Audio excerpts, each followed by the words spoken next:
There's no need to fear. Underdog is here. Time again for the Underdog Show, starring that champion of champions, Underdog.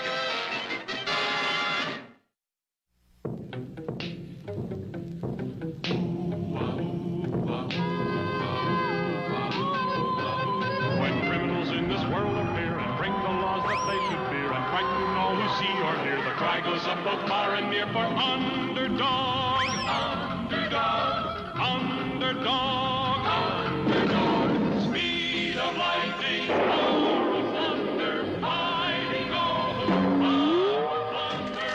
Underdog. Underdog. Underdog.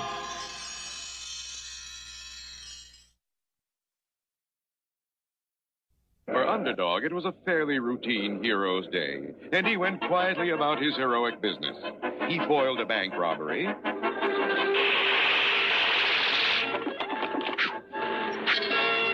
He rescued Sweet Polly from the nuclear robotizer of Simon Barr Sinister.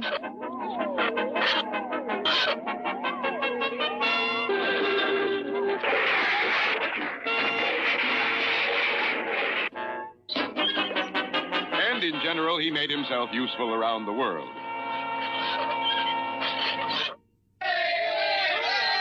Yet little did he know that a million miles away, across the vast reaches of intergalactic space, events were taking place which would start Underdog on one of his greatest adventures. There, on the faraway planet Zot, ruled the terrible-tempered King Clobber. I'm surrounded by incompetence. Thunderhead!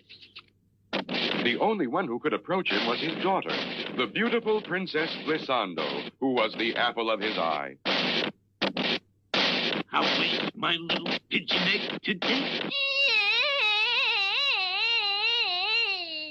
Why, what's the matter, tiny one? I want a husband. So then you shall have a husband. But you must have the best. Where is Goggle, my prime minister? Here, sire. Oh, there you are.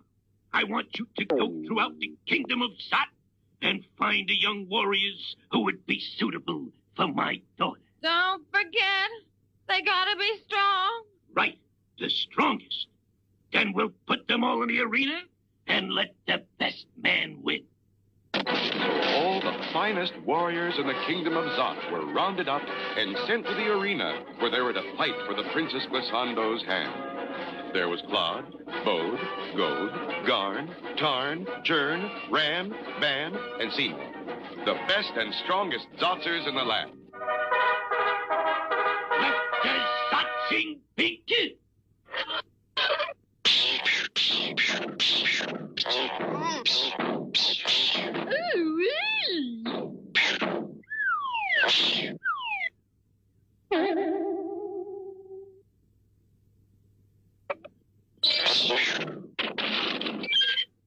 The winner! Yes, mighty Seymour! Well, my little flower, what do you think of him?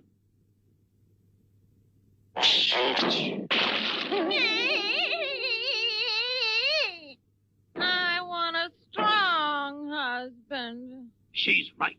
Goggle, search the galaxy. Search the universe. My little girl shall have the strongest there is. And so, first the galaxy, and then the universe was searched until at last... Sire, sire, come quickly and bring the Princess Glissando. Look at that. You like him, my little blossom? He is yours. Where does he live? Well, according to this map, he lives on an unimportant planet called Earth. Good. He'll be the husband of the fairest creature in the universe? Or... Zot? Yes, sire, yes, sire. And shortly, an expedition of saucers took off, and slipping silently through the dark, star-studded vastness of space, approached the planet Earth and Underdog. Will the Zotzers' plan succeed? There is plenty of excitement ahead in our next episode. Go, go, gophers, watch 'em go, go, go. Two little Indians, no others near. Colonel, he vows these two soon disappear. Fighting the army blue, soldiers galore. What can two Indians do? Go, go, gophers, watch 'em go, go, go. Go, go, gophers, watch 'em go, go, go. Here comes the colonel with his sergeant. Both are a-roaring and a-charging. Go, go, gophers, watch 'em go, go, go. Go, go, gophers, watch 'em go, go, go. What's going on in there, Sarge? I'm not sure. The colonel got a big box off the last stage, and he's been working in there ever since. One thing you can bet on, though, it's got something to do with getting rid of those gopher Indians. Sergeant, report at once. Sarge reporting, sir. Well, Sergeant, what do you think of that? What is it, Colonel? A new weapon. One that will finally take care of those gopher Indians. This is a Gatling gun. But what does it do? It fires one shot after another, like an army of men. You just push this in and pull on this and...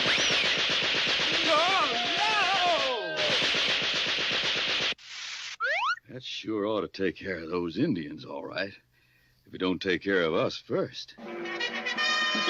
Gun! Uh-oh, Colonel got new kind of gun. Bang, bang, bang. That sound bad. You got 'em planned? Swish splash. We send 'em Colonel message and tell 'em where we go. Then swish, splash. Whoopie-doopie. We have fun. Yes, Sergeant, I have it on good authority that the Indians will try to cross the river near these falls. But there's no way we can get them from this bank, Colonel. Of course not. But you're in the Army, Sergeant. And Regulation 6489J says, be prepared. That's why we brought along this raft. Come along. Bully, this is fine. Now you keep rowing so we won't get pulled over those falls. I'll man the Gatling gun. But, Colonel... Look, they're crossing up ahead.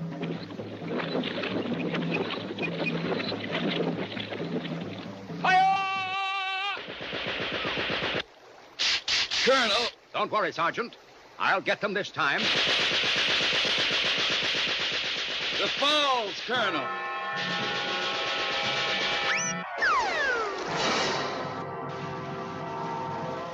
I think maybe we were tricked, Colonel. It won't happen again, Sergeant.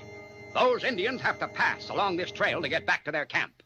And we're going to be waiting with the Gatling gun high in this tree. Help me pull it up. Bully, the perfect spot. High above the trail. Whistle, splat. Me understand. Listen, be alert, Sergeant. I think I hear them coming. Golly, Colonel, that sounds to me like somebody sawing wood. What did he say? Him say, timber!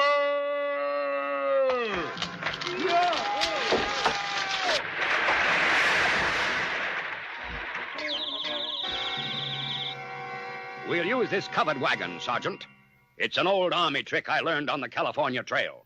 Well, how does it work? You dress up like an old lady and drive the wagon near the gopher camp. Naturally, they'll attack. But, I'll be hidden in the back of the wagon with the Gatling gun. Come along. Look like old lady driving covered wagon all alone. Sarge. Aha! Sergeant drive wagon and Colonel in back with big gun. What we do? Roll. Roll. We use big rock. Doopy, make big crash. Any sign of them yet, Sergeant? Not yet, Colonel. What was that? Sounds like thunder. Only it's... Look out! Well, looks like it'll take quite a spell to patch up that Gatling gun. And the Colonel, too. But I reckon he'll be all right for our next adventure. You all be with us, huh?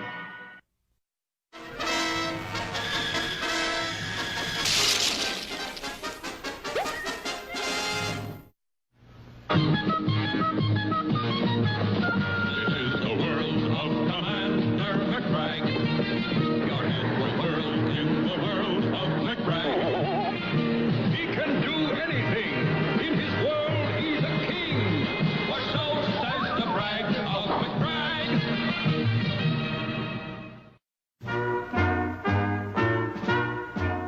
There, the North Pole.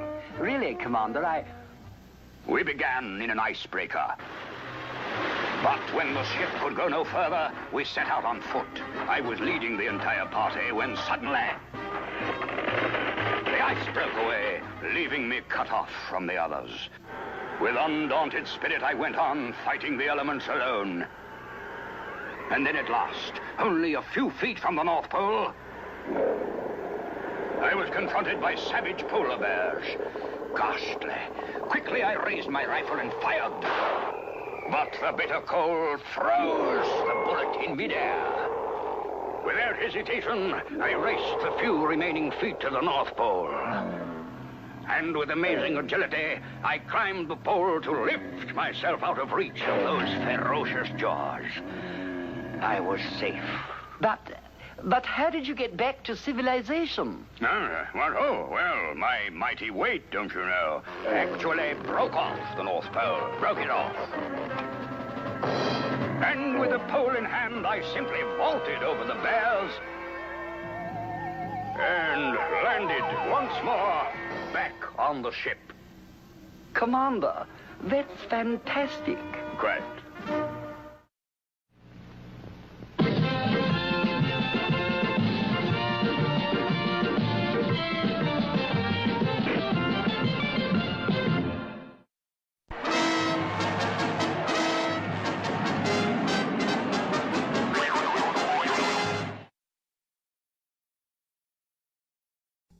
King Clobber sent a squad of flying saucers to bring Underdog back to Zot. The saucers are approaching Earth, and the people are alarmed. Sweet Polly Purebred, TV's top reporter, is on the scene. And the entire world is on the verge of panic because of these mysterious flying objects from outer space. The authorities are searching for Underdog in hopes that he might be able to do something. And where was Underdog?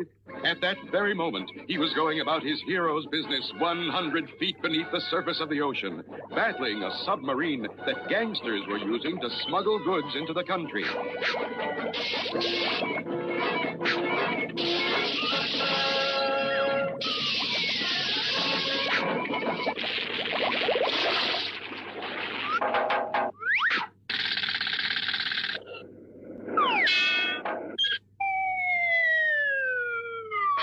Underdog, you're needed. Hurry. When help is needed, I am not slow. It's hip, hip, hip, and away I go. Look, in the sky. It's a plane. It's a bird. It's a frog. A frog? Not plane or bird or even frog. It's just little old me. Underdog. Now what's the trouble? Let me guess. The world is in some terrible mess. We're being attacked. Attacked? Attacked from where?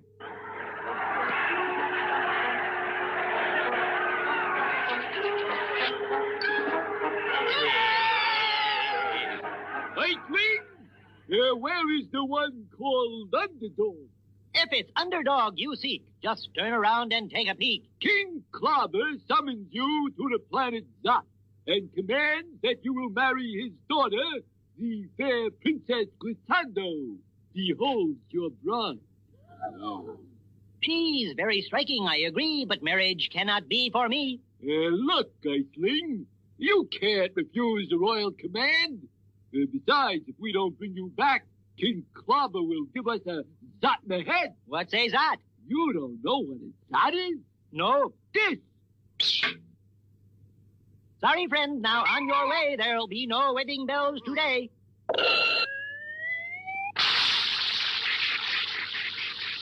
You'll be sorry. You didn't bring him back?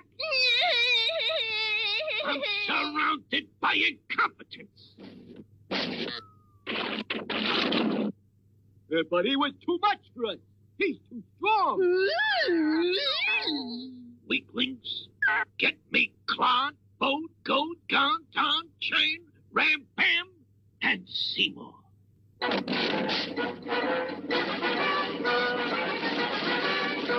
Bring me this dog of an underdog. Flying saucers are approaching again, but this time our heroic underdog is ready for them.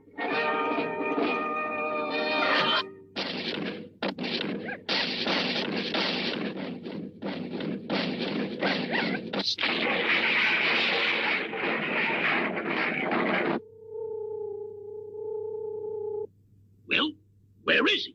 We didn't bring him, Highness. What? You the strongest man in Zot? Oh, I'm surrounded by incompetence. Now call out the army. No one can stand up against the Zot army.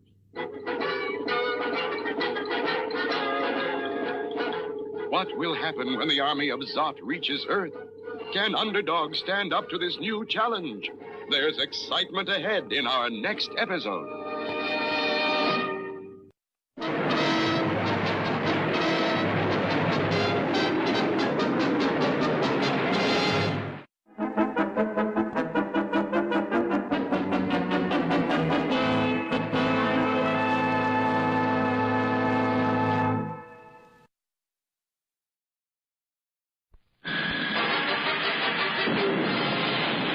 There's no need to fear. Underdog is here. Time again for the Underdog Show, starring that champion of champions, Underdog.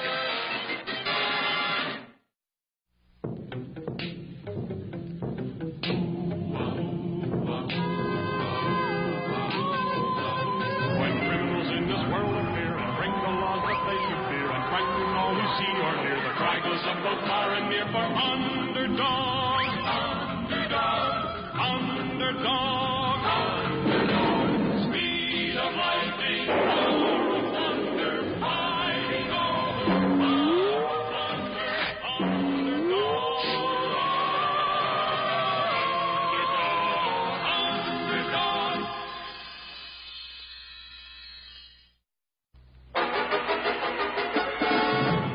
The entire army of the planet Zot was flying to Earth to bring Underdog back. But Underdog was ready, and taking off, met the invading army halfway. And there, in the cold and the dark of outer space, a mighty battle took place.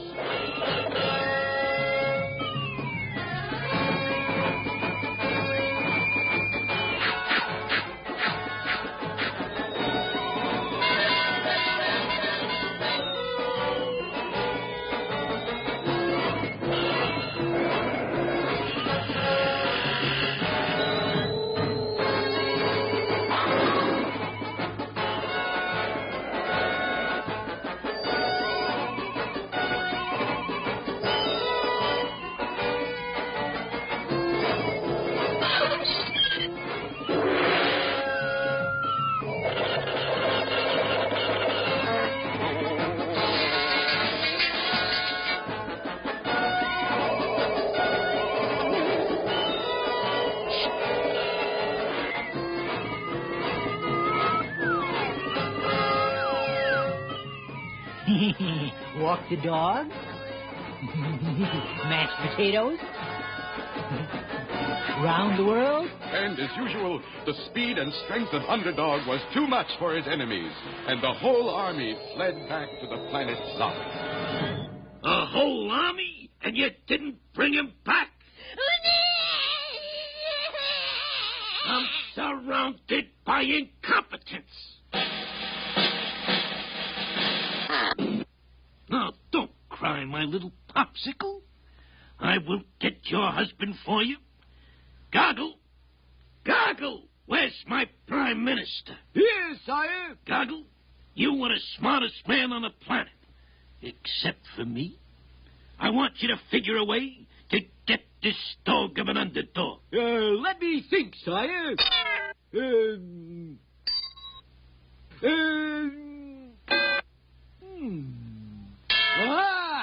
I have it.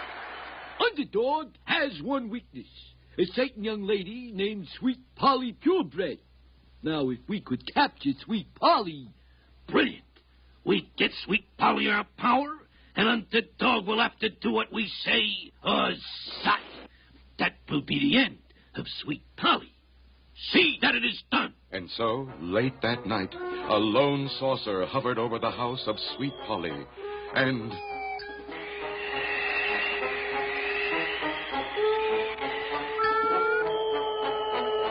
And the next morning, Shoeshine, unaware that Sweet Polly had been carried away, was busily going about his humble task when... Ouch! Oh, but look, there's a note attached. I have captured Sweet Polly, ha, ha, ha, signed King Clobber of Zot. Excuse me, sir, I'll finish the other shoe tomorrow. And slipping around the corner to a telephone booth, humble, lovable Shoeshine became... Underdog. When Polly's in trouble, I am not slow, so it's hip, hip, hip, and away I go. Meanwhile, on the planet Zot, King Clobber had Sweet Polly helplessly tied directly under the Great Zot, a 10-ton weight hung from a thin cord. There's no need for fear. Underdog is here. Underdog! Halt! You have a choice. Either marry my daughter and live here on Zot, or I will drop the Great Zot on Sweet Polly's head. What is your choice? What will Underdog's choice be? Will he choose to marry the princess, or will he choose to let the Great Zot fall on Sweet Polly's head? The answer lies ahead in our next episode.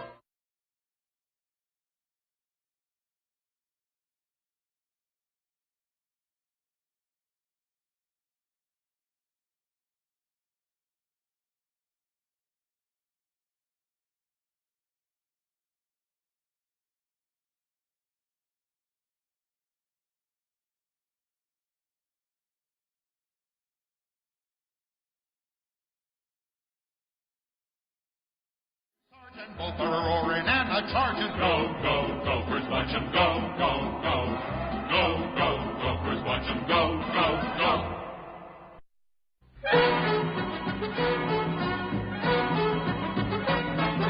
You mean you want me to arrange for you to talk with Ruffled Feather and Running Board? Exactly, Sergeant. Because I have finally found a way to get rid of them. Just read the headline of this newspaper article. Oh, it says...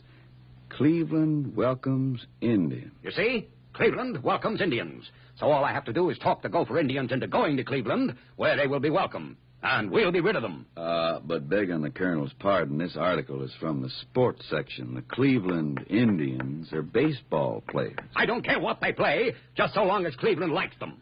Now arrange that talk, Sergeant. And so the Colonel met with the Gophers and told them of the beauty of Cleveland and how they would be welcomed. And they agreed to go with him and see if they liked the city.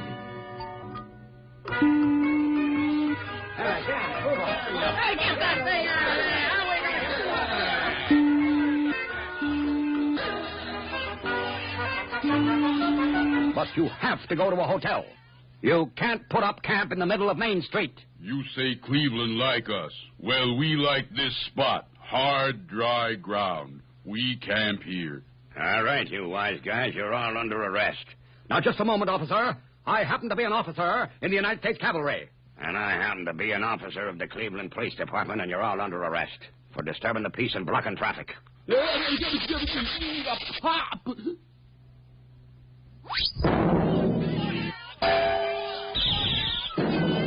featherbrains! You struck an officer of the law!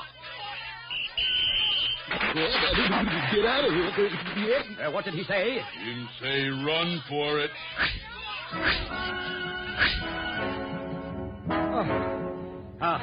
A narrow escape. But luck is with us. This is the stadium for the Cleveland Indians. You're sure to be welcome here. Come along. Attention, everyone. You will be happy to know that I, Colonel Kit Coyote, have brought you some fellow Indians.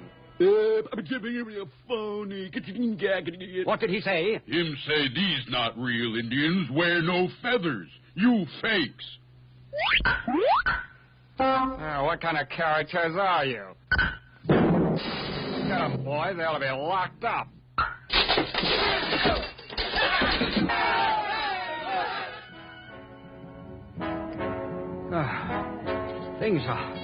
Things are not going right at all. I must get you to a hotel. What this place? This? Oh, it's a nightclub where people come to dance.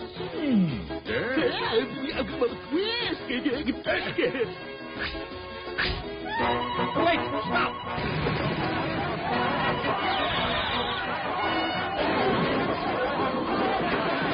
Stop! Hey, wait, it looks like a pretzel.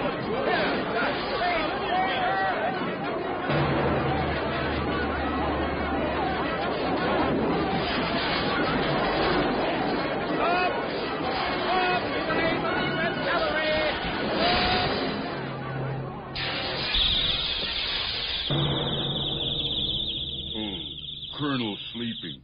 We go see more of city. Wake up! Wake up! What is it?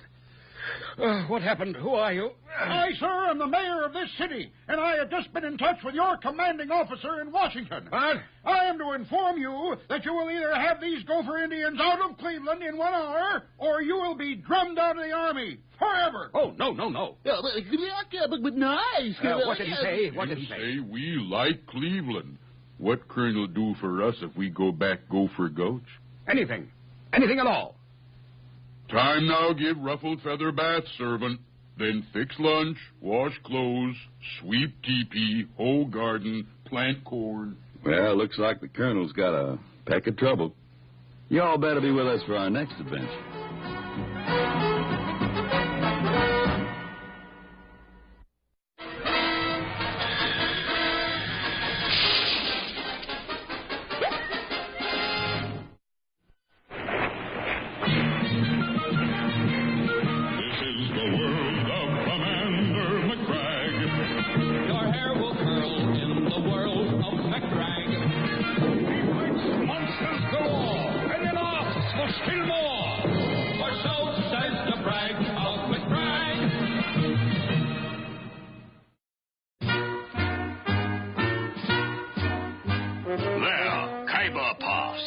Did I ever tell you about the time I escaped from 10,000 screaming tribesmen at that very spot?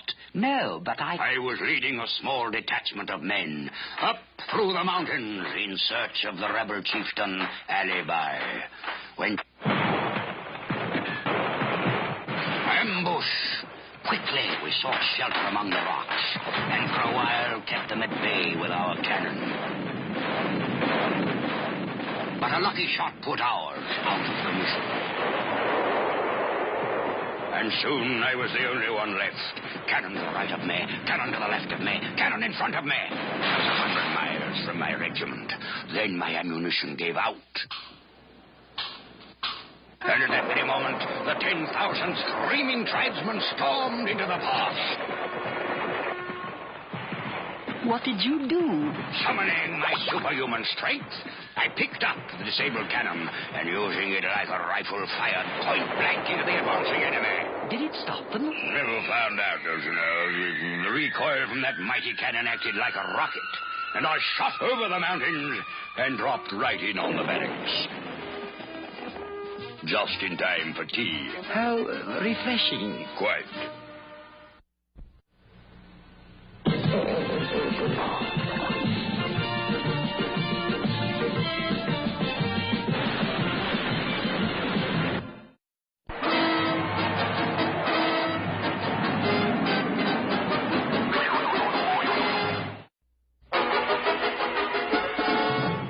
The great Zot, a huge 10-ton weight, hung by a thread over Sweet Polly's head, and Underdog had a difficult choice. Well, what will it be? If you do not marry my daughter, I will cut this thread, and Zot, Sweet Polly, will be... I have no choice. It's plain to see. I'll marry Glissando. Set Polly free. And true to his kingly word, King Clobber freed Sweet Polly and sent her back to Earth, where she soon broadcast on television. And so, dear friends, Underdog is to stay on the planet Thought forever and marry the Princess Glissando. No more will we be able to call on him for help. No more will we see him speeding around the world, performing his heroic deeds. At that very moment on the planet Zot, a million miles away. Let the wedding begin.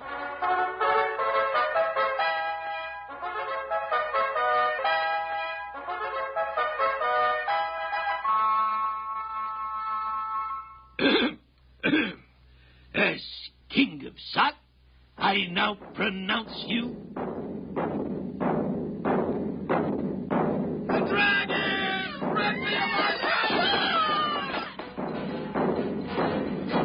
Yes, it was the terrible two-headed dragon, legendary enemy of the people of Zot. There's no need to fear. Underdog is here. But Underdog had never met anything quite as ferocious as the two-headed dragon of Zot. I'm oiving. Ralph. We're a team. Wanna fight? Come on. Teamwork, that's what counts. I'll teach you, Teamwork, that's what counts. Take that and that.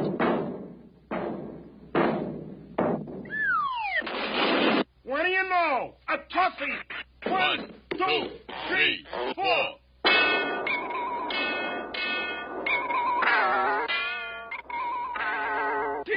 Teamwork, that's what counts.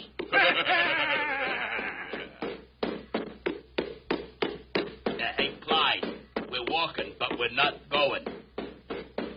I've had enough from both of you, so here's what I intend to do.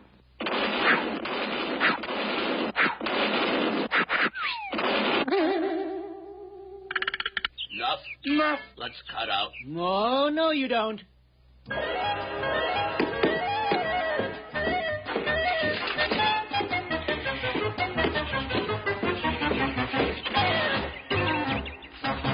Okay, we give up. We'll be good. And so the dragon will never bother you again. You have saved us, Underdog. And helped me find my own true love right under my nose all the time. Baby King. My He-Mans. And so, Underdog, you can have anything you wish. What I wish, I'll quickly say. I wish to leave Zot without delay. So be it. And so Underdog sped back to Earth and once again took up his job as hero of heroes. Look, in the sky. It's a plane. It's a bird. It's a frog. A frog. Not plane or bird or even frog. It's just little old me. Underdog.